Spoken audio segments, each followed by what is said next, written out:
25 অসমীয়া 11 শাওন দেওবাৰ। আজি সূৰ্যোদয় সময় পুৱা 4:31 আৰু সূৰ্যাস্ত সময় 6:02।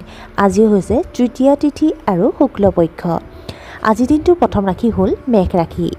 আপোনাৰ পৰামৰ্শ আনৰ বাবে উপকাৰী হ'ব। আপোনাৰ ভাল অভ্যাসত মানুহ সন্তুষ্ট হ'ব। আপুনি হয়তো আপোনাৰ প্ৰেমিকৰ আগত আপোনাৰ প্ৰেম প্ৰকাশ কৰিব পাৰে। আপুনি সামাজিক কামৰ প্ৰতি আগ্ৰহী হ'ব। সৰু সৰু উত্তেজনাই আপোনাৰ ওপৰত আধিপত্য বিস্তাৰ কৰিবলৈ নিদিব। ছাত্ৰ-ছাত্ৰীসকলে হয়তো আজি নতুন কিবা এটা শিকিবলৈ চেষ্টা কৰিব। বৃষ ৰাশি। ব্যৱসায়ত নতুন কিবা এটা চেষ্টা কৰিব পাৰে। আপুনি হয়তো দান বৰঙণিৰ বাবে ধন খৰচ কৰিব। আপুনি হয়তো নিজৰ ক্ষমতা বিকাশৰ কাম কৰিব পাৰে। আপোনাৰ বন্ধুসকলে আপোনাক লগ কৰিবলৈ আপোনাৰ ঘৰত উপস্থিত হ'ব পাৰে। শত্ৰুৰ প্ৰতি সাৱধান হোৱা উচিত। মিথুন ৰাশি।